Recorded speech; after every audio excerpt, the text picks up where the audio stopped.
ilawan ng sanlibutan na dapat pagningning upang sila'y magabayan. Kadiliman ng kapaligiran, ang munting ilawan ay dapat na mapagmasdan. Pagningin mo ang iyong ilawan upang kadilim ay lumisan. Maging gabay ka ng buong sanlibutan. Akayin mo ang mga taong nasa karimlan. Huwag ka sanang panghinaan at huwag mong hayaan ilawan mo'y maparang munting ilawan sa sanlibutan na dapat Purihin ang pangalan ng Panginoon. upang ika'y matanglawan Payapaan po ng Panginoon ay sumenyo sa gabi pong ito. ng iyong bayan. Ang munting Napakabuti po sa atin ng Diyos, kaya narito po tayo muli upang ating ipahayag ang kanyang mga kabutihan, ang mga dakilan niyang gawa sa ating mga buhay. Para naway tamasahin natin ang biyaya, pagpapala at ang kabutihan, pagpapahinuhod ng Diyos sa atin at yung paggawad niya sa atin at kapatawaran ng ating mga kasalanan o kamangmangan o mga pagkukulang. huwag ka sana Kaya narito po upang mong hayaan ang layon ng Diyos ay maganap, ang live po na pagbubulay ng salita ng Diyos upang maihayag ang kanyang salita. Samantalahin natin ang pagkakatanpong ito na muli tayo magkasama. At bigyan natin ng daan upang ating bulayin ang mga salita ng Diyos.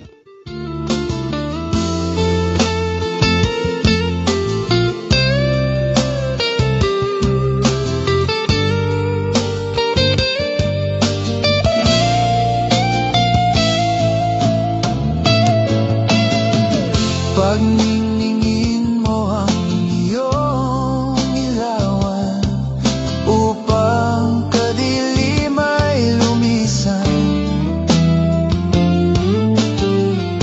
Maging gabay ka ng buong sanlibutan. Akayin mo ang mga taong nasa karimlan.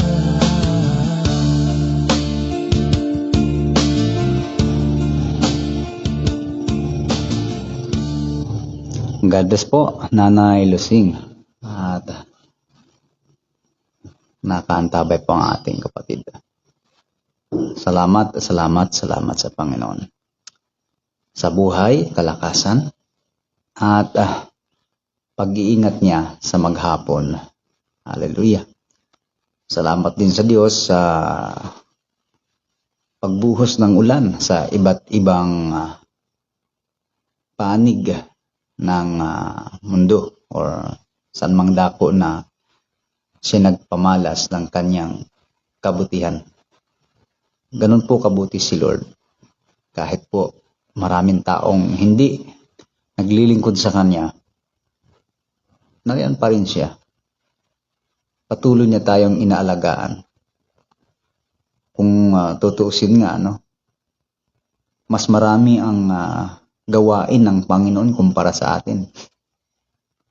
Dahil kung minsan ang tao, sariling pamilya, sariling buhay lang ang madalas na iniintindi ng tao. At kung halimbawa man ay yung mga naglilingkod sa ating bansa ay para sa ating bansa. Pero si Lord pangkalahatan ng kanyang pangangalaga. Dami niyang mga nilikha na kailangan ang mga bagay na yun ay naroon pa rin sa kanyang pag-iingat. Katulad ng buhay ng tao, buhay ng kanyang ng hayop, ng isda. Kaya po yan namamalagi dahil nasa pangangalaga po yan ng ating Panginoon. At alam ko na yan ay sa kapakinabangan nating lahat. Sana maunawaan ito ng mga tao. Kaya halina po kayo, dahil pinamalas ng Diyos ang kanyang pag-ibig sa atin, atin namang paglingkuran siya ng bukal sa puso or mula sa ating mga puso na maging kaaliwan sa atin ang ganitong mga paglilingkod. Kaaliwan sa atin ang makinig ng salita ng Diyos. Kaaliwan sa atin ang masunod ang kanyang banal na kalooban. Kahit nga po maghapon nating gawin yung mga ginagawa natin, mga minamahal, ay parang wala pa rin tayong nagagawa hanggat hindi natin nagawa ang kalooban ng Panginoon. Sapagkat alam natin ang gawa lamang na may kabuluhan, yung gawa sa Panginoon. 1 Corinthians 15 verse 58. Ayan. Kaya nga kung pansin nyo, pag hindi natin nagawa ang kalooban ng Panginoon, parang ang tamlay ng ating pakiramdam. Hindi tayo masigla kapag hindi natin nagagawa yung kalooban ng Panginoon. Pero napakasarap ng pakiramdam pagka alam mo na yung mga utos ng Diyos ay nagagawa mo. At sapagkat yan ang kagalakan din ng Panginoon. Kaya kung bakit tayo masaya, dahil may nananahan sa atin. Nagagalak din siya, yung banal na Espiritu. Kasi yun ang kalooban ng Diyos. Kaya tayo makiisa sa kagalakan ng Diyos. Makiisa tayo sa kagalakan ng banal na Espiritu. At sa mga anghel, tayo magligtas ng kaluluwa. Tayo ay patuloy na magbahagi ng salita ng Diyos. At di lamang magbahagi, kundi sama-sama tayong maglingkod at magbigay ng karangalan sa ating Diyos. Ilagak natin ang ating mga puso upang magbigay ng kaluwalhatian sa kanyang pangalan. Tandaan nyo yung ating binasa nakaraan na pagtatalakay. Sabi ng Nanay Lusing, God bless Nanay Salamat sa Diyos sa kalakasan po ninyo. Mapagpalang gabi po mga kapatid. Purihin ang Diyos at laging pasalamatan. Amen. Yan po ang kanya pong paabot. At tayo rin po ay nakikiisa. Amen po. Salamat po sa Diyos. At sa lahat po ng abuti ng tinig, tayo po nawa ay sumasang-ayon sa mabuti. Marami kasing tao, pagdating sa mabuti, sabi ng iba, pag-iisipan daw muna nila. Kahit yung pakikinig at pagpapakadyos pag-iisipan pa. Grabe naman ang mga tao, no? Napakahirap magdesisyon ng tao pagdating sa paglilingkod sa Diyos. Pero pagdating po sa pagkain, wala nang pag-iisip-isip pa, wala nang sinasabing pag-isipan ko pa kung kakain ako at hindi, lalo pag gutom ng isang tao. Kasi alam niya pag di siya kumain, mamamatay siya. Kaya pagdating sa mga bagay na kailangan ng katawan, takot na takot ang tao. hanggat maaari may nakaimbak. Pero mga minamahal, napabayaan yung dapat na hindi dapat napabayaan. Pagdating sa paglilingkod, hirap na hirap ang tao magdesisyon kung maglilingkod siya at hindi. Kasi sa iba naman ay malaking hadlang sa kanila, sa kanilang mga ambisyon, kanilang mga lakad, sa kanilang mga pansarili. Malaking hadlang sa kanila ang paglingkuran ang Panginoon. Kahit nga po maghapon ang tao magtatrabaho, payag siya dahil alam niya may sahod siya, may tatamasahin siya. Ang totoo naghahanap pa nga ang tao ng trabaho para ang tao po ay may pagkain. Ano po? Kahit na sabihin sa kanya, maghapon kang gumawa ha, payag po yun. Payag po ang tao. Basta usapan, may sahod sa kanyang ginagawa.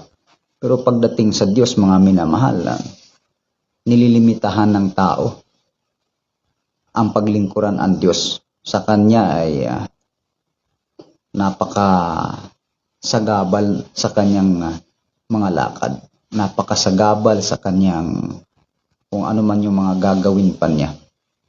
Minsan nga wala pang panahon.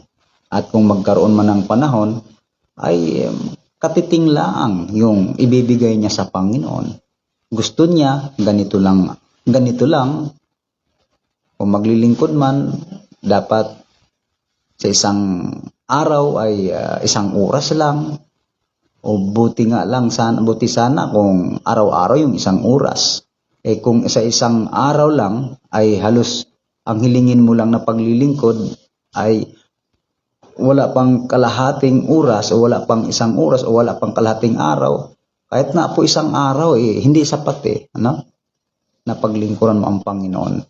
Kung paglilingkod nga lang ang pag-uusapan natin. Kaya nga mga kababayan, malungkot na bagay na kung ay ano pa yung mabuti ay ang tao pag-iisipan pa nila kung gagawin o hindi. Kung alin pa yung karapat-dapat na gawin ng tao ay hindi siya yung inuuna ng tao. Ang mas nauuna sa tao ay ang kailangan ng katawan. So muli po mga minamahal, puntahan natin ang salita ng Diyos. Sa banal na kasulatan, ang pagtawag ng Diyos, tinawag tayo ng Diyos para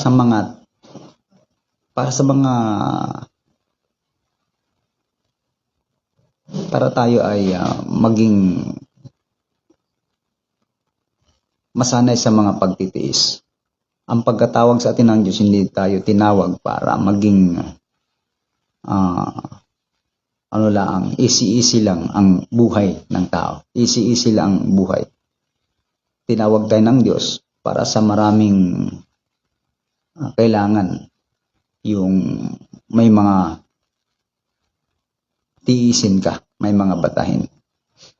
Pero napakapalad ng isang tinawag. Pero kadalasan kasi, kung sino yung pumapansin, batay sa banal na kasulatan. Nais kong basahin dito muna. Dito sa aklat ng Korinto, samahan niyo po ako at basahin natin ang unang Korinto 1.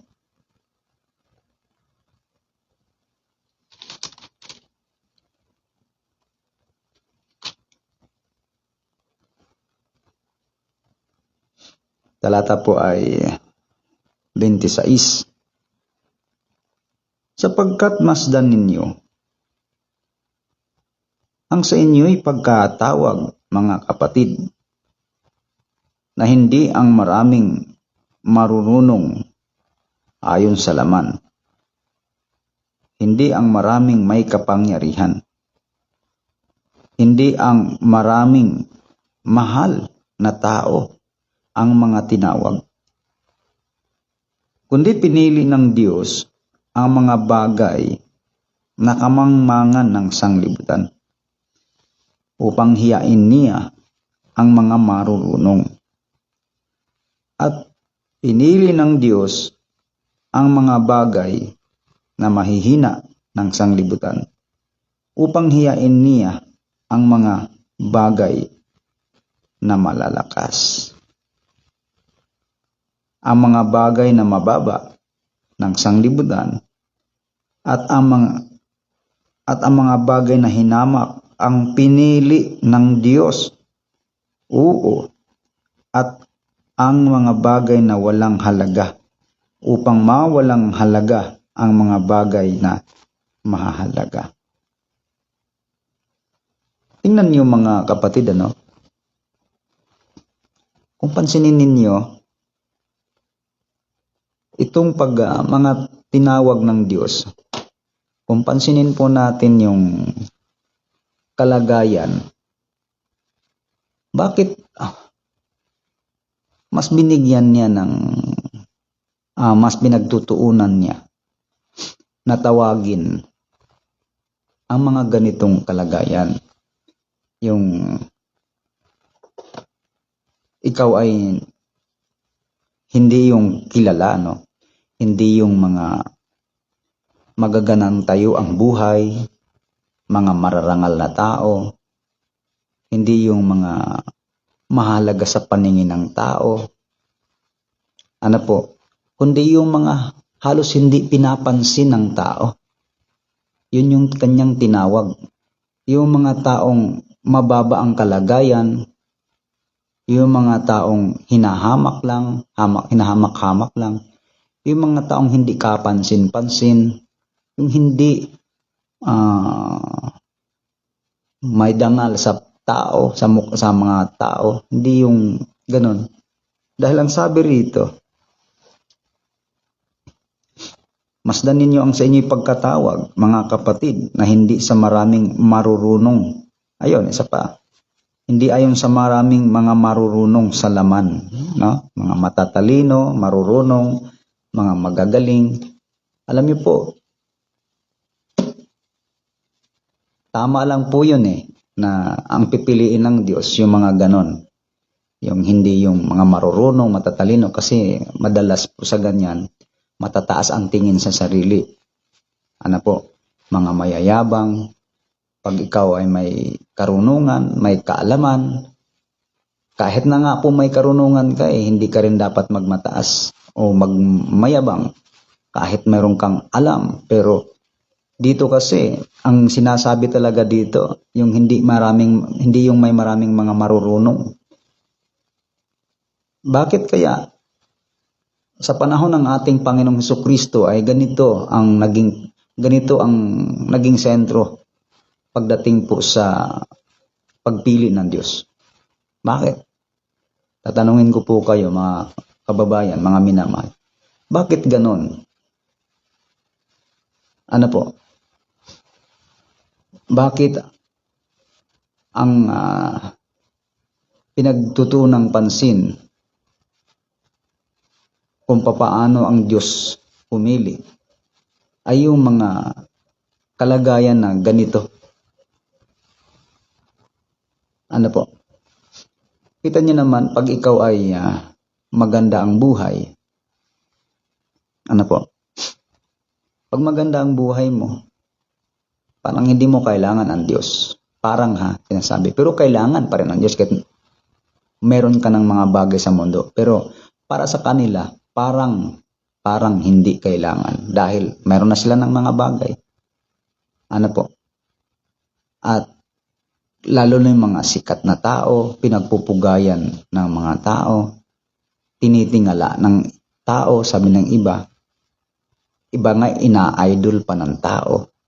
Pero hindi yun ang pinili ng Diyos.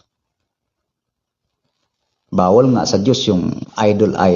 Pero may naririnig ako idol. Meron nga ako nakikitang isang mangangaral yata yun. Tinatawag siyang idol. Hindi niya sinasawa yun. Pagiging idol, yung tawag na idol. Bawal po yun. 5:20:21 ng unang Juan. Ano po? Ngayon, pansinin nyo, bakit pinili ng Diyos yung mga sa tingin ay walang kwenta, walang halaga, yung bang hindi mararangal, hindi mga taong kilala or sikat or mga taong may dangal, ano po, may dangal sa mata ng tao. Dahil ang sabi rito,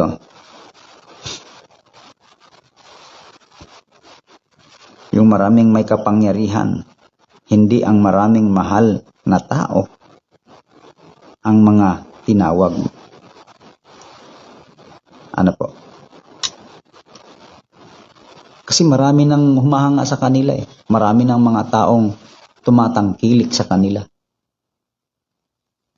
Pag sila'y nagsalita, talagang tinatangkilik sila na pinapansin sila ng mga tao. Atensyon ng tao nasa kanila. Pag sila ay nariyan, pinapansin sila ng tao. No? Mga mahal na tao. Mga taong, kumbaga, maraming mga humahanga.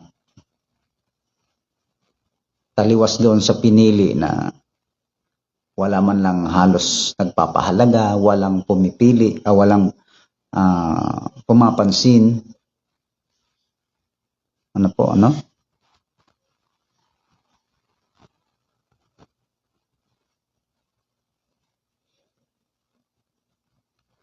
Yung mga marurunong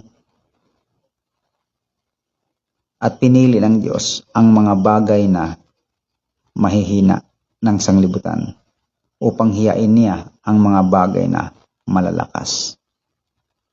Mayroon ng iba, no? Pagka wala kang pera, hindi kanila masyadong pinapansin. Ano? Pero pag may pera ka na, grabe. Lapitin ng tao, tapos kala mo laging mabait sa'yo yung mga tao.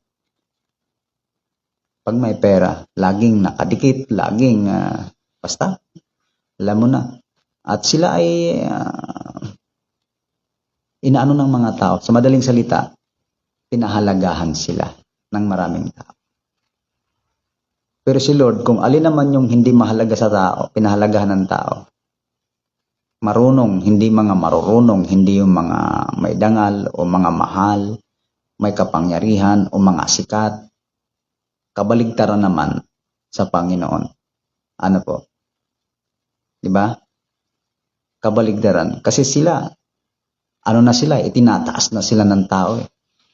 Kaya ang pinili ni Lord, yung mga mabababa ang kalagayan para sila naman ngayon ang makatikim ng isang makaranas ng sila naman ay umangat ang kanilang antas o umangat ang kanilang kalagayan.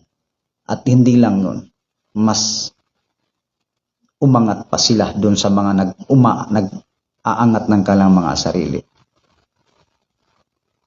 Kaya napakapalad natin kung isa ka sa mga ganun na hindi ka pinahalagahan ng tao. Napakapalad ng isang taong may kalagayang ganun tapos ang Diyos ang nagpapahalaga sa kanya. Amen? Yung bang kahit hindi ka pinapansin, okay lang. At least ang Diyos, pinapansin ka naman ng Diyos. Ano po? Yung pag nakita ng tao, parang hindi ka naman sa kanilang paningin.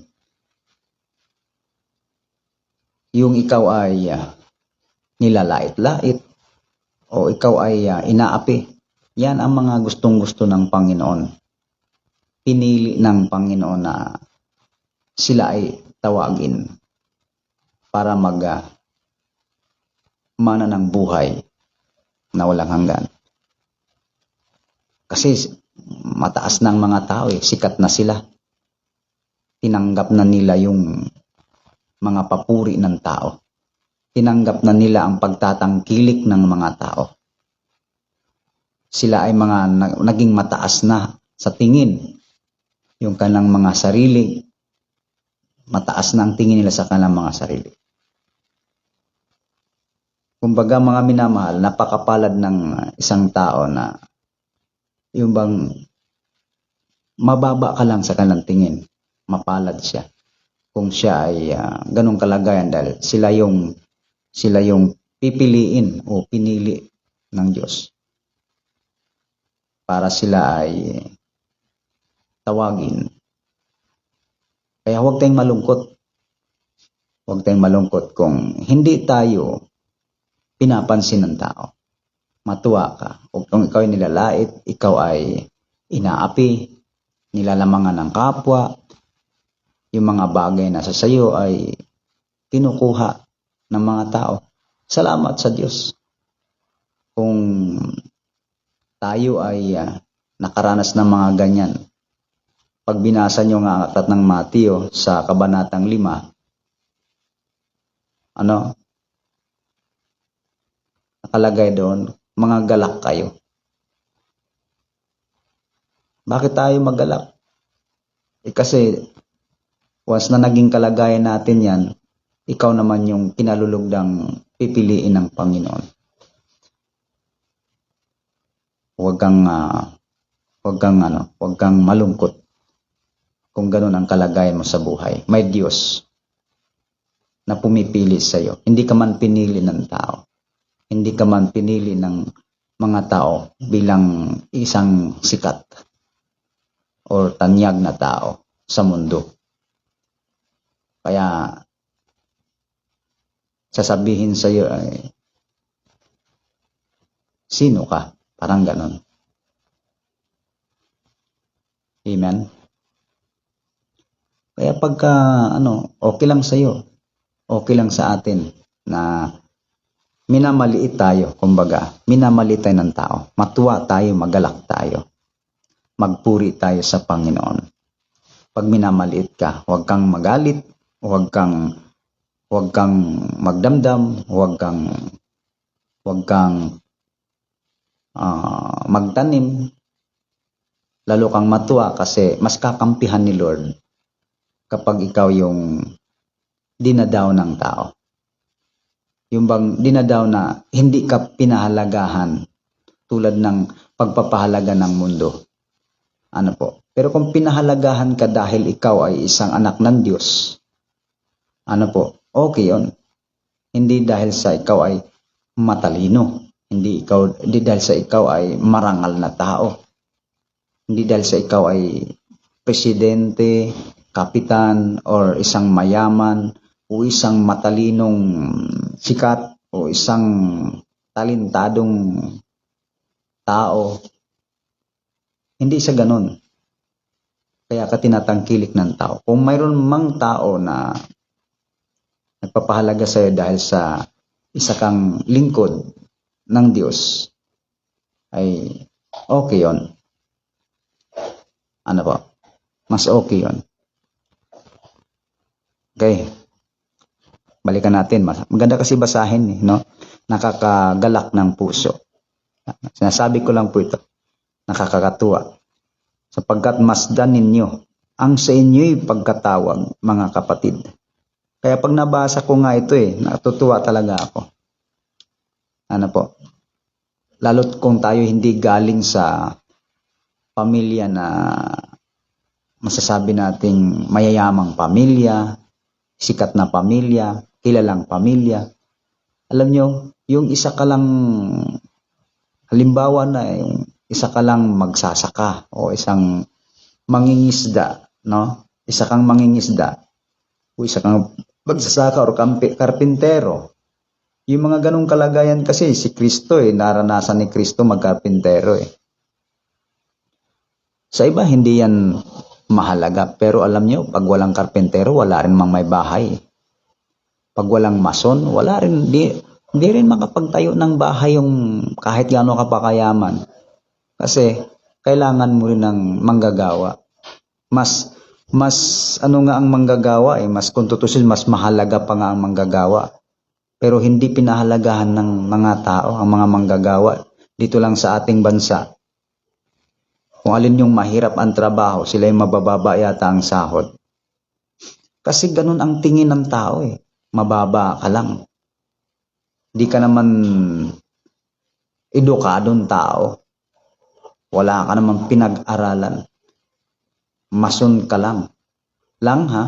Pero magkakabahay ka ba kung walang mason? Magkakabahay ka ba kung walang maghahalo ng simento? Magkakabahay ka ba kung walang magpupukpok ng iyong bahay para buuhin? Magkakabahay ka ba kung walang gagawa ng bubong? No? Walang maghahakot ng buhangin. Walang driver. Ganon, Kung ganyan ang tao, hindi nila naintindihan ang kahalagahan No? Mababa ang sahod. Kung alin yung mahirap sa ibang lugar yata, sila yung parang malaki ang sahod sa ibang lugar kung sino yung mabibigat ang mga trabaho. Hindi ko lang alam kung di lang ako sure Pero may narinig akong ganyan. Malalaki daw ang kanilang sahod pagka mahirap ang mga gawain. Dito sa atin, baligtad. Ayan. Kasi minamaliit nila. Kung ano ipapagawa sa iyo, may kasama pang sigaw-sigaw, sunod ka dahil pati ikaw, iniisip mo rin, mahirap lang ako. Diba? Wala akong lakas na loob para umasta na ako ay dapat nilang respetuhin. Diba? Wala kang lakas na loob. Kaya kadalasan sa mga ganyan, tumatawag kay Lord. Lord, tulungan mo ako. Ikaw po ang aking katulong. Ikaw po ang aking ikaw po ang magpapalakas sa akin. Ikaw po ang tutulong sa akin para magawa ko. Diba? Tumatawag sa Diyos ang mga ganyan. Pero yung mga taong may mga ganyang dangal ang kalagayan, hindi sila tumatawag sa Diyos. Malayo sila. Malayo sa puso nila ang Panginoon. No? Malayo sa kanila. Hindi ang maraming marurunong ayon sa laman. Hindi ang maraming may kapangyarihan. Hindi ang maraming mahal na tao ang mga tinawag. Tingnan niyo po, Hindi mga professional, hindi yung mga may kakayanan, hindi yung mga may pinag-aralan, kumbaga, hindi yung mga naalala ko tuloy yung mga alagad, sila Pedro, bakit sila napili ni Kristo? Kundi pinili ng Diyos ang mga bagay na kamangmangan ng sanglibutan upang hiyain niya ang mga marurunong. Tingnan niyo po, yung marurunong sa mangmang, ang ginawa ni Lord, pinili niya yung mangmang ng sanglibutan para hiyain niya yung mga marurunong. Tingnan niyo. Kasi maraming marurunong, na may limitasyon ang karunungan. Pero kapag ang Diyos ang nagbigay ng karunungan dun sa mangmang, mas higit na marunong yun. Kung ang Diyos ang nagbibigay ng karunungan. Kasi yung karunungan ng Diyos ay higit yun na karunungan kaysa lahat ng karunungan na mayroon dito ang mga tao. Amen? Kaya pinili ng Diyos yun, yung mga mangmang para maging marunong. At hinihiya niya yung mga marurunong. Yung mga marunong kasi pag nagsalita, akala mo sila talagang may mga alam. Pero pagdating po, kung ang Diyos po ang magbibigay ng karunungan, tingnan niyo yung mga marurunong, mapapahiya. Kaya, pag nagmamarunong ang tao, pag umaastang marunong, delikado. Sabi rito, At ang mga bagay na mababa, yun o, mga mabababa lang. Hindi yung ang mga may karangalan. No? Mga mabababa. So, ikaw ba, kapatid? Ikaw ba, kababayan? Ikaw ba na nakikinig? Nalulungkot ka ba? O nahihiya ka ba sa kalagayan mo? Dahil sabi mo, ikaw ay isang mahirap na tao. Mababa lang. Isa ka lang magsasaka. Na parang inaapi-api ka lang. Nalulungkot ka ba? Huwag kang malungkot. Huwag kang mahabag sa sarili mo. Kasi ang tao nahahabag. Huwag kang mahabag sa sarili mo. Dahil kakampi mo si Lord. Huwag kang mahabag. Kasi pag nahabag ka na sarili mo,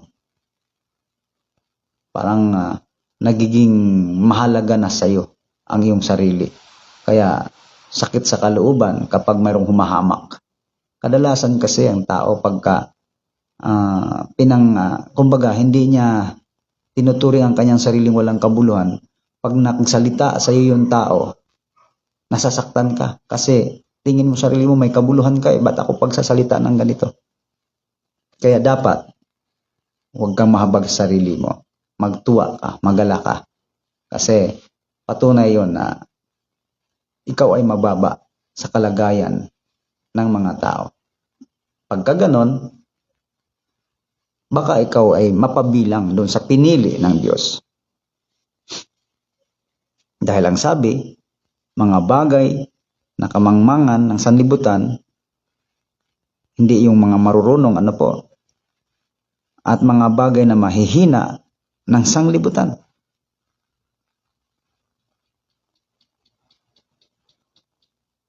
Upang hiyain niya ang mga bagay na malalakas. Yon. Maraming mga malalakas na tao. Malalakas ang mga pangangatawan. Pero pagdating sa mga bagay ay mahina. May kahinaan. Kasi ang tao na pagdating sa kalakasan, hindi lang naman sa katawan, physical, malakas. Dapat yan Kailangan pagdating sa puso, sa loob, malakas ka. Malakas ang iyong kalooban dahil sa Panginoon.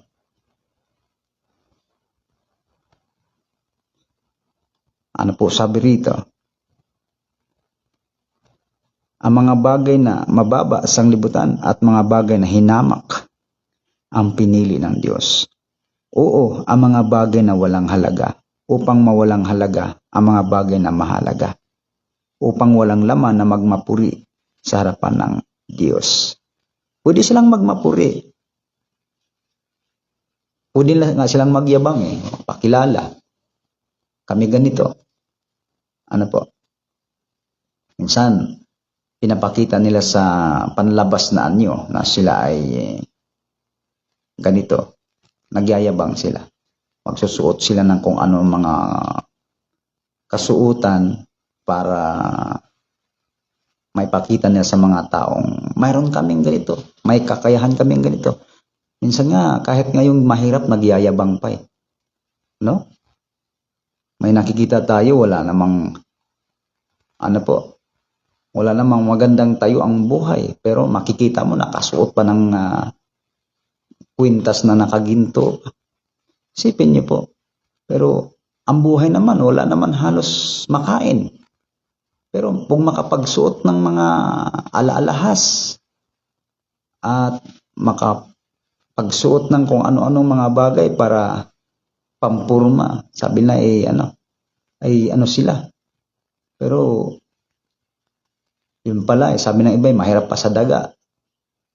Ngayon, bakit sila nagawang magyabang? Minsan ugali na ng tao magyabang. Okay sana kung, sa bagay, hindi pa rin okay.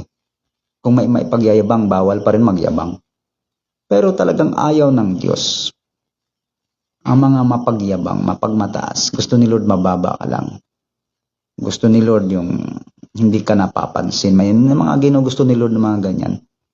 Gusto ni Lord yung mga taong inaapi-api, pinaglalamangan ng kapwa. Yan ang kinalulugdan ng Diyos. Yung mga taong mabababa sa tingin ng mga tao. Pero sa Diyos, di ba? Dapat kang matuwa. Kaya nakakatuwa itong talata na ito pag nabasa mo. Huwag ko lang kung kapag nabasa nyo, kung naramdaman nyo itong masayang pahayag na ito, nakakapagpapatibay ito. Kaya huwag kang malungkot. Maraming tao pag mahirap ang buhay, nalulungkot sila. Pag mahirap ang kalagayan, nalulungkot sila. Dahil wala kaming ganito, wala kaming ganyan. Sana mayroon kaming mga ganon tulad nila. Hindi. Mas may kayamanan pa kapag ikaw ay nagpapaka-Diyos. Ay mas higit ka pa na mayaman at marangal, mahalaga sa mata ng Diyos. Ganyan po. Kaya magalak, matuwa.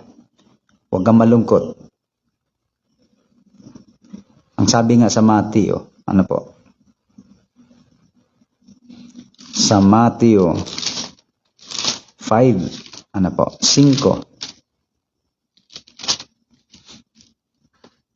Sa talatang 2. At binukan niya ang kaniyang bibig at tinuruan sila na sinasabi, mapapalad ang mga mapagpakumbabang loob, sapagkat kanila ang kaharian ng langit. Tingnan nyo. Kinakampihan ni Lord, yung mabababa ang loob, mababa ang puso, mapagpakumbaba. Sila ay mapapalad, sapagkat sa kanila ang kaharian ng langit. O nga naman, sa ibang salin yung sinasabing sa kanila ang kaharian ng langit ay sila ay mga pinaghaharian ng Diyos. Ang hirap kasi paghaharian ng Diyos ang isang taong palalo o mapagmataas. Hindi mapaghaharian ng Diyos yung mga ganon tao. Pero yung mga mabababa, madaling pagharian, madaling sumunod yan. Mababa Pero pag ikaw ay hindi mababa ang kalagayan, hindi mababa ang puso, mataas, ang hirap po na pasunurin. Napakahirap pasunurin, lalo pagdating sa utos ng Diyos. Matataas ang mga pride, matataas ang kanilang tingin sa sarili. Pag mapagpakumbaba ka, obey ka lang ng obey, sunod ka lang ng sunod. Hindi ka na nagrereklamo, hindi ka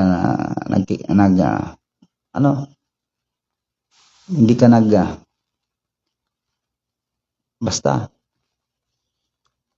madali pong paghaharian yan ng Panginoon.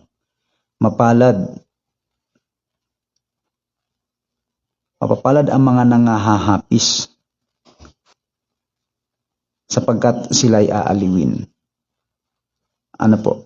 Paano yung hindi na nahahapis, puro saya ang buhay? Sila ba'y mapalad? Brad, mapalad kami. Iba nga, para wala ng lungkot. Si Lord ang magpapasaya. Maglingkod ka kay Lord para wala ng lungkot. May lungkot pa rin, pero papawiin ni Lord. Pero hindi naman yata aaliwin ni Lord yung masaya ka na. Sinong aaliwin? Ang nakalagay dito, yung mga nangahapis, sila yung aaliwin ng Diyos. Yung mga nangahapis, sila yung aaliwin. Kaya ngayon, maaaring nahahapis ka, pero may Diyos na aaliw sa iyong kahapisan. Mapalad ka kapag ang aaliw sa iyo ang Diyos, hindi ang tao. Ayon. Ano bang pang-aliw ng tao pag nahahapis? Iba kasi yung paraan ng tao kaysa paraan ng Diyos eh. Pag ang tao na lulungkot, punta sa mga kalayawan, punta sa sayahan, punta sa kung saan-saan, barkada, punta sa pangapitbahay, chismisan, para mawala yung problema, para mawala daw yung kanilang mga kabigatan. Kung ano-anong mga punta sa mga masasayang lugar, punta sa ganito, ganyan, basta. Hindi po ang Diyos ang nag-aaliw doon. Ang Diyos pag umaaliw iba ang ginagamit na kaaliwan ng Diyos. Paano ba aliwin ng Diyos ang tao? Pag binasa nyo aklat ng Juan 14 verse 26, ang mga aaliw ay ang banal na espiritu. Kapag banal na espiritu ang aaliw sa iyo, mga kapatid, makikita nyo kahit wala ka ng mga bagay, wala ka ng material na bagay, kontento ka, masaya ka. Hindi ka na iinip, hindi ka na hindi ka pag inaliw ka ng Panginoon. Hindi mo kailangan ang mga bagay-bagay na para aliwin ka. Kumbaga, magtataka ka na lang, kahit nag-iisa ka, masaya ka. Dahil may umaaliw sa iyo na hindi tulad ng ginagamit na pang-aliw ng tao. Yung pang-aliw ng tao pag anak ka ng Diyos, nalulungkot ka pa nga Pero kapag ang Diyos ang umaliw sa iyo, iba ang gamitin ng Diyos na pang-aliw. Kaya makikita mo kahit po hindi ka pumupunta sa mga ganyang sayahan, masaya ka. Hindi ka nalulungkot kahit nag-iisa ka. Hindi ka nalulungkot. Di ba? Iba ang Diyos pag umaliw sa tao. Mapapalad ang maamo sapagkat mamanahin nila ang lupa. Maamo. Paano ba malaman ang tao na maamo? Mayroon tao mukhang maamo. Parang hindi nakakapatay ng lamok. Maamo, lalo kung matanda ang mukha. Tapos ang mata ay mapungay, parang hindi nga nakakapatay. Pero, oo nga, pero hindi naman masunurin sa Diyos. Maamo kaya yon. Paano ba malaman isang tao na maamo? Ayon po sa aklat ng Santiago,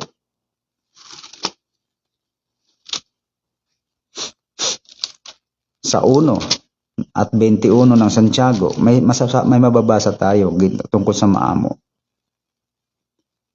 Kaya't ihiwalay ninyo ang lahat na karumihan at ang pag-apaw ng kasamaan.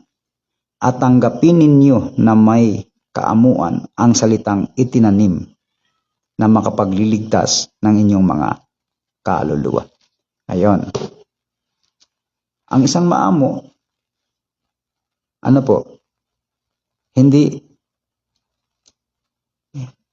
hindi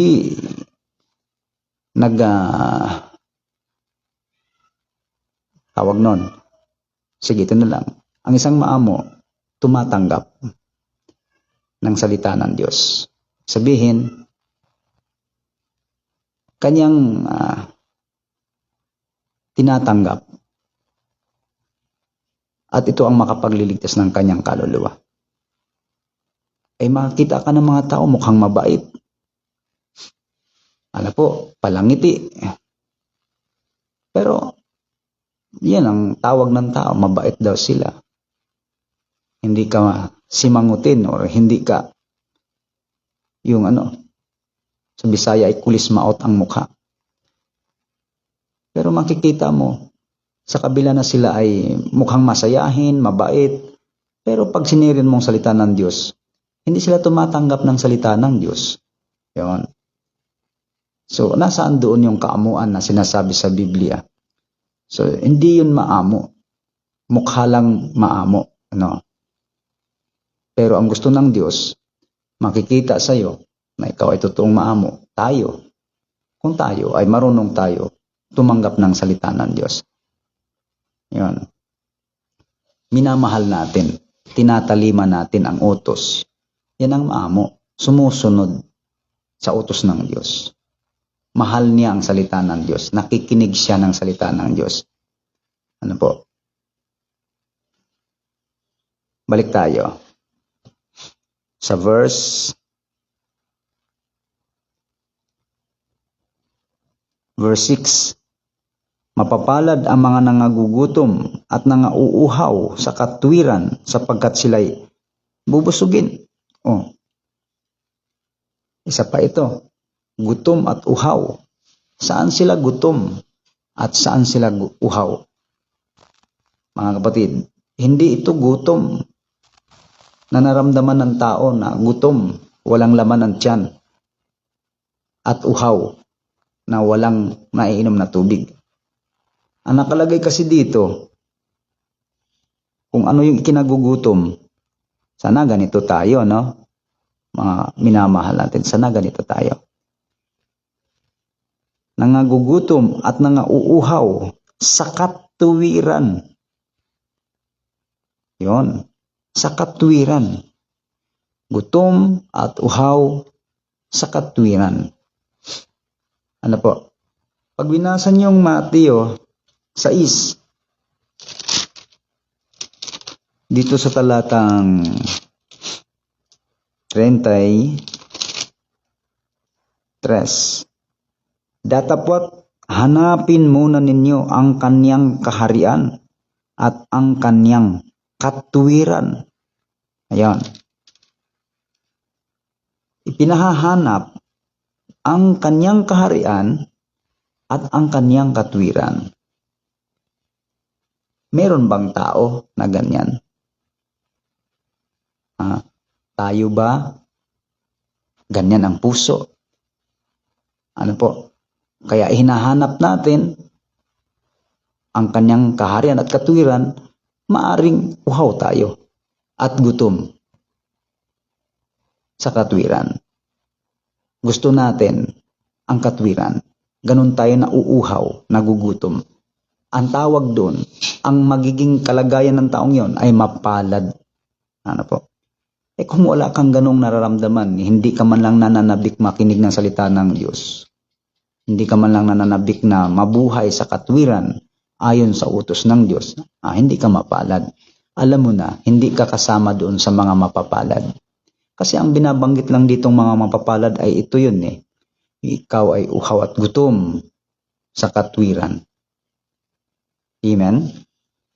Kaya kung meron kang pusong ganito, lagi kang nagagalak sa pakikinig ng salita ng Diyos, nakikinig ka ng live, nakikinig ka ng fellowship, sa pangangaras fellowship, nakikinig ka, nagre-replay ka, or katuwaan mo na, kumbaga, sabihin na natin, yung pagsunod sa utos ng Diyos, ano po, yung mga nakalagay na utos, susundin mo siya, masaya ka na ginagawa mo, hindi yung tulad ng iba na yung pagsunod ay sa pilitan pa.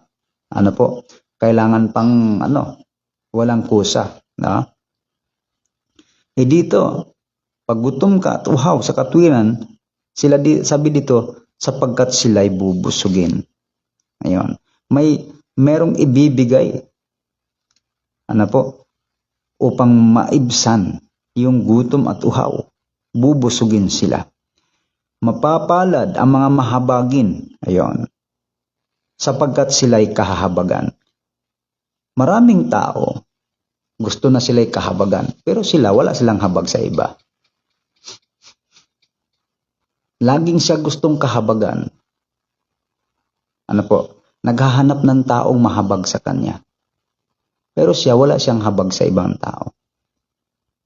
Sana may mga taong ginintuan ang puso, no, 'di ba? Kanyan iba. Sana may mga taong may ginintuan ang puso, natutulong po sa amin, may mahabag sa amin, sa kalagayan namin. Yun, tao. Pero, bihira. Hindi siya tumatawag sa Diyos. Lord, kahabagan mo kami. Pero yung tao, naghanap siya ng taong may gininto ang puso. Pero, ang tanong, naghahanap ka ng tao na ginintuan ang puso. Ikaw ba ginintuan ang puso mo? Naghanap ka ng tao ng mahabag sa iyo. Ikaw ba, mayroon ka rin bang habag sa ibang tao? Dahil ang sabi, ang mga mahabagin sila yung kahahabagan. Kaya kung gusto mong kahabagan ka ng Diyos, dapat maging mahabagin ka rin. Amen. Kung gusto mong kahabagan ka ng Panginoon, dapat maging mahabagin ka rin sa iba. Huwag mong ituring na kaaway sino man, kundi ituring mo silang mga kinahahabagan. Kahabagan mo sila. Kung kaaway man sila, tama po yun kung kaaway, dahil kaaway ni Kristo, pero ang kaaway po talaga natin ay ang kaaway natin na si Satanas. Yan. Pero hindi naman siya yung kahabagan. Pero kahabagan din natin ang iba. Talagang kailangan nating mahabag sa kapwa para tayo po ay magtamo rin tayo ng habag mula sa Panginoon. Kaya yung taong mahabagin, siya rin po yung kinahabagan. Kahahabagan din siya ng Diyos. Kaya gusto mong kahabagan ka ng Diyos, magkaroon ka ng pusong mahabagin. Ano po? Mapapalad ang mga taong may malinis na puso. Malinis na puso. Malinis sapagkat makikita nila ang Diyos. Malinis. Paano ba maging malinis ang puso? Naalala ko yung may nabasa ako Huwag kang mag-isip ng masama sa iyong kapwa. Yun ba yun sa Habakuk ba yun? Huwag kang mag-isip ng masama sa iyong kapwa. Yun po palang mag-isip ka ng masama, bawal. So pagka ikaw po ay hindi nag-isip ng masama sa kapwa, ibig sabihin walang lamang kaisipan na masama. Dito kasi palagay, ulitin natin. Mapalad ang mga may malinis na puso. Ano po? Malinis ang kanyang puso dahil nilinis din ng Panginoon at nilinis din o malinis din ang kanyang puso sapagkat makikita nila ang Diyos. Verse 9. Mapapalad ang mga mapagpayapa, yung hindi naghahanap ng gulo. Siya yung peacemaker. Sila yung mga peacemaker. Hindi sila yung taga-create ng gulo, taga-likha ng gulo, pinagmumula ng gulo. Sapagkat sila'y tatawaging mga anak ng Diyos. Yun. Mga anak pala ng Diyos yun. Ano po? Mapapalad ang mga pinag-uusig dahil sa katwiran. Hindi lahat ng pinag-uusig Kasi may mga pinag-uusig dahil sa masama nilang pamumuhay at masama nilang mga ginagawa. Inuusig sila. Ano po? Pero may inuusig din dahil sa paggawa ng katwiran o paggawa ng mabuti. Inuusig sa paggawa ng mabuti. Mayroon palang ganun. Gumawa ka ng mabuti, uusigin ka pa rin. Sabagat sabi dito, mapapalad ang mga pinag-uusig dahil sa katwiran. Ang dahilan sa katwiran. Sino kayang tao na gumagawa ka na ng katwiran pero uusigin ka pa rin kahit katwiran ang ginagawa mo? Sa tingin nyo, yung mga umuusig, anak ba yun ng Diyos? Anak kaya ng Diyos yun? Yung nang-uusig dahil sa paggawa mo ng katwiran? Hindi po anak ng Diyos yun. Dahil walang anak ng Diyos na uusigin ka dahil sa ginawa mong katwiran. Ang mga anak ng Diyos natutuwa sa ginawa mong katwiran. Anong sabi rito? Sapagkat kanila ang kaharian ng langit. Yon. Kaya kapag inuusig ka na, halimbawa, nung simula na ikaw ay nagpasya na maglingkod sa Diyos, inuusig ka na. Ayon. Marami ng mga salita na naririnig ka, marami ng mga batikos, marami ng mga puna sa iyo dahil ganito ka na, ganyan ka na. Hindi ka na marunong makisama, hindi ka na marunong makikiisa sa ginagawa namin. Ganito, ganyan, na iba lang yung nakapakinig ka lang ng salita ng Diyos ay nagbago ka na. Yung mga ganun pang uusig. Tapos ganyan na mga pananamit mo, ganyan ka na. Hindi ka na sumasama sa mga ganitong gawain. Marami ng mga pag-uusig, maraming mga salita na mga maririnig ka, yung iba ayaw nilang makakarinig. Ano po? Yung tipong sila ay parang ano ka ba naman? Kung ano mga sinasabi. Ano? Kainit-init. Para ka namang kung manamit ka, ganito, ang init ng kasuotan mo. Okay lang yan. Ano mo diyan? Ang sikap-sikap mo diyan. May bigas ba yan? Wala ka namang mapapala diyan. Kung ano-anong mga naririnig mo. Nako, susunod ka diyan. Dadalo ka diyan. Ang tagal-tagal diyan. Tagal-tagal na matapos yung gawain yan. Diba? Ako, magugutom ka diyan. Mauuhaw ka diyan. Diba? Dami-daming mga ay ikaw. Ano naman ang pasya mo? Diba? Ayaw ko na nga. Totoo nga eh. Sabihin na iba. Ayaw ko na nga makinig. Kasi ang haba-haba ng oras. Nahabaan sila sa oras pero pag nanood sila ng TV, kahit maghapon walang pahinga. Mag-cellphone, kahit maghapon walang pahinga. Magtrabaho, kahit maghapon walang pahinga. Payag sila. Bakit? Ginusto nila. Kaya pag ang isang bagay gusto mo, wala ka namang reklamo eh. Pag gusto mo lang. Pero pag hindi, ang dami mong dahilan. Pag dumating na yung mga pag-uusig, mga minamahal, tuloy ka lang. Huwag kang kasi bahagi yan ng buhay ng isang Kristiyano na inuusig ka dahil sa pagsunod mo sa Diyos, dahil sa katwiran. At hindi ka dapat na mapagod o manghinayang sa oras mo. Dahil yan ay mabuti. Manghinayang ka lang sa oras mo kung tsismisan ang pinuntahan mo. Kung nasa sabungan ka lang, kung nasa bingguhan ka, o nanonood ka lang ng TV, manghinayang ka sa oras mo. Pero kung yun ay gawain ng Panginoon, abay kahit maghapon yan, mga minamahal, kahit buong araw yan, kahit araw-araw pa yan, sa Biblia nga wala pa tayong binatbat. Sa Biblia, araw-araw sila nagkakatipon, ipapaano kaya kung gagayahin na yan? Sabi sa aklat ng mga gawa, araw-araw sila nagkakatipon. Sasabihin na siguro, naku, wala na tayong magawang trabaho niyan. Ano bang klaseng pagpapawis? Baka sumubra na tayo sa langit yan. Baka lumagpas na tayo sa langit yan. Yan. Daming mga salita. Tapos, pag ikay umaaten, ano ba yan?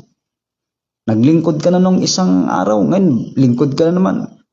Punta dyan sa simbahan. Baka naman lumagpas ka na sa langit diyan. Kung ano na mga sinasabi. Di ba? Ganyan talaga. Kung dahil sa gusto mong masunod ang utos ng Diyos, makakarinig ka ng mga ganong mga salita, dapat ang gagawin mo ito. Basahin natin. Ang sabi rito, dahil sa katwiran, sapagkat kanilang kaharian ng langit, mapalad kayo pagka kayo'y inaalimura. Yung mga asawa, minumura kayo. At pinag-uusig at kayo pinagwiwikaan ng sari-saring masama na pawang kasinungalingan dahil sa akin. Pinagsasalitaan ng sari-saring masama at mga kasinungalingan na pawang masama na pawang kasinungalingan lamang. Ano po?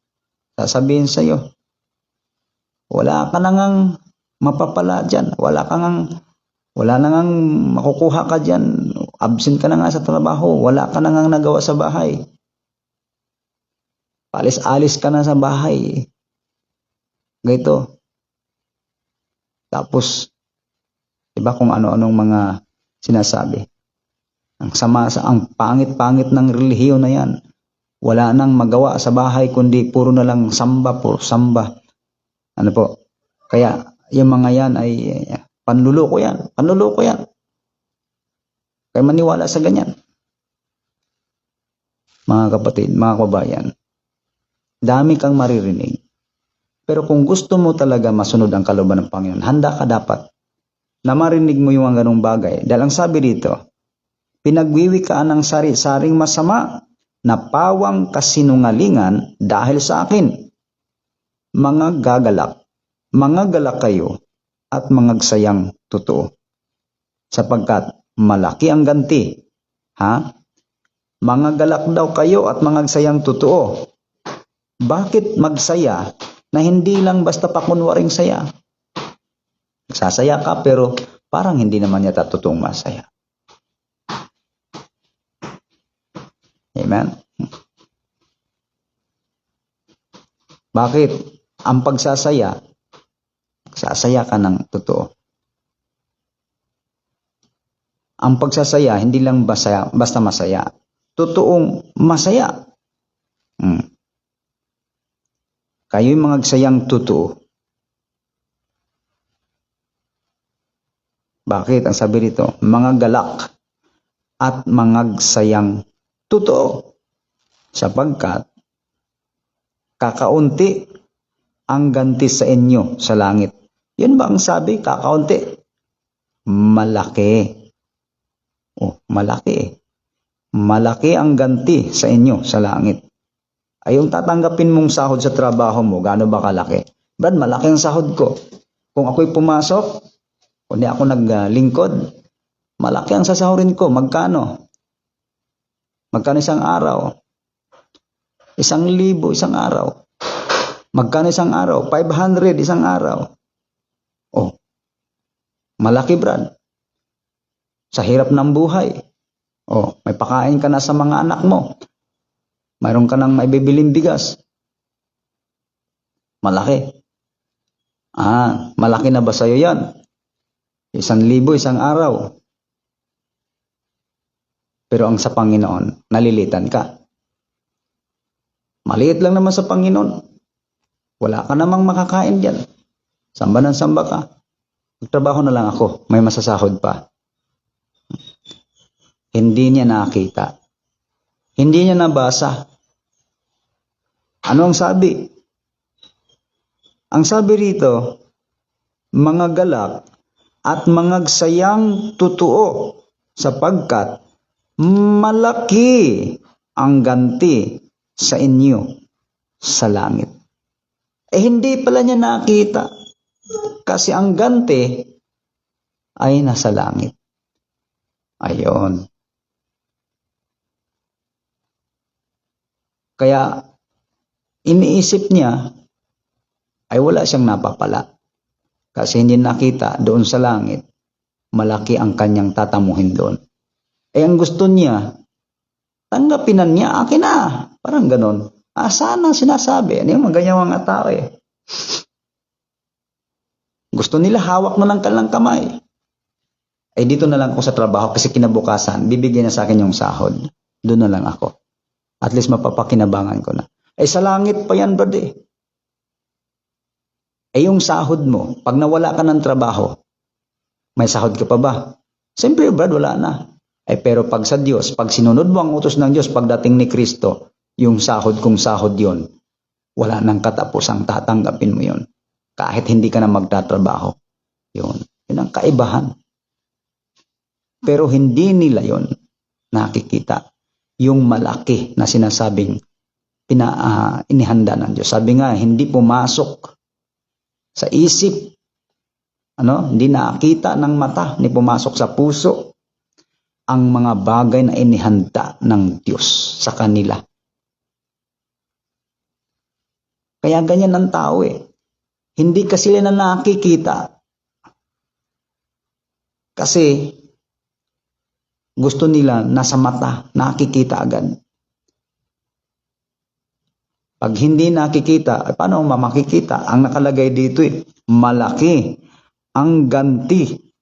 Saan? Malaki ang ganti sa inyo. Oh, malaki sapagkat sabi rito. Sapagkat gayon din, sapagkat malaki ang ganti sa inyo sa langit. Yun. Maghintay ka. Ang mahalaga, alam mo nang malaki, sapagkat gayon din ang kanilang pagkausig sa mga propeta na nangauna sa inyo. Ayaw lang kasi ng tao magtiis, maghirap, pangsamantala. Gusto ng tao, hindi ako maghihirap dito. Oo nga, sige, di ka maghihirap. Pinipili mong tanggapin mo agad. Pipiliin mong makamtan mo agad yung ganti sa iyo. Pero hindi naman yan pang walang hanggan. Pero yung nasa langit, maaring kailangan mong magtiis, maaring kailangan mong maghintay, magtiyaga, kailangan mong magkaroon ka ng pagtitiis.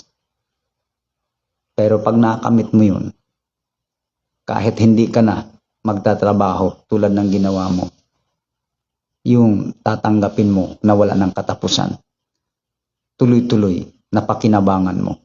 Ay yung trabaho, pwedeng 3 taon lang nandyan, pero pagkatapos wala na. Yung sahod mo nandyan, pagtanda mo wala na. Diba? Brad, may pensyon naman. O, anong kakaya ng pensyon? Kaya bang magbigay ng buhay na walang hanggan ng pensyon?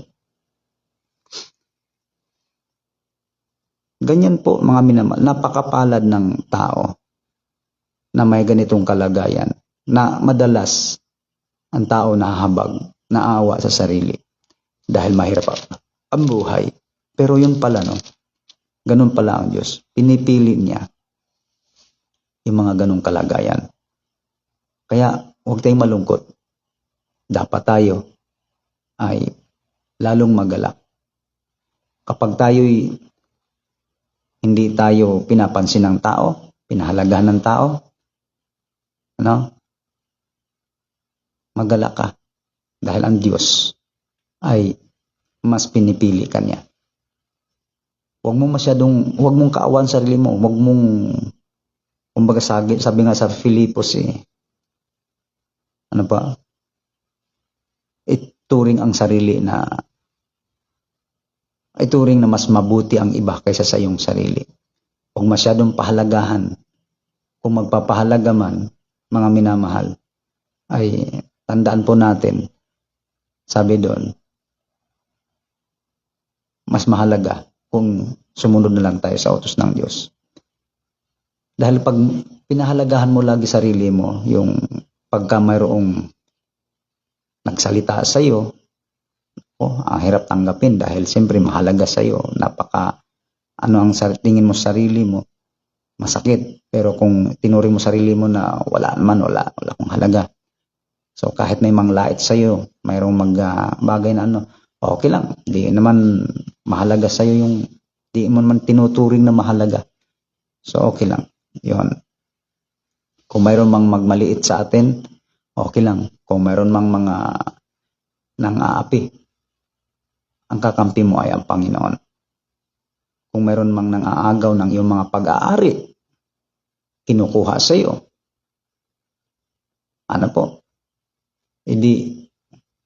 huwag mo nang idemanda. Huwag mo nang ipabarangay. Huwag mo nang, mo na. Hindi naman yayaman yun. Mas mapalad ka kung tinanggap mo na mawala sa iyo at kinuha ng ibang tao. Kung yan ay sa ikaluluwalhati ng Panginoon. Maging handa ka na kahit yung bagay na sa iyo mayroong hawak mo ngayon, kukunin ng ibang tao. Ganyan po. Kung talagang kailangan nating unawain ang kalooban ng Panginoon na gusto natin siyang lugurin, minsan talagang kailangan nating tanggapin kahit na sa tingin mo ay parang naargabyado ka na. So, kung yan naman ay utos ng Panginoon, sabi nga, kapag kinuha yung tunika, ay ibigay mo pati balabal mo. Ganyan po, kung ibig mong maging sakdal, marami tayong kailangan pag-aralan sa buhay. Yung mga bagay na kinamtan natin sa mundo, pangsamantala lang yan. Pero huwag nating ibigin yan. Tanda natin, habang nandito, pakikinabangan, at kung hanggang ibigay sa'yo ni Lord, o kukunin yan, ano po, kalooban ng Panginoon. So sa ating lahat, mga minamahal, pagpalain kayo ng Diyos sa atin pong patuloy na pakikinabang. At harinawa, ito po ay pinag-aralan lang po na o atin pong binubulay.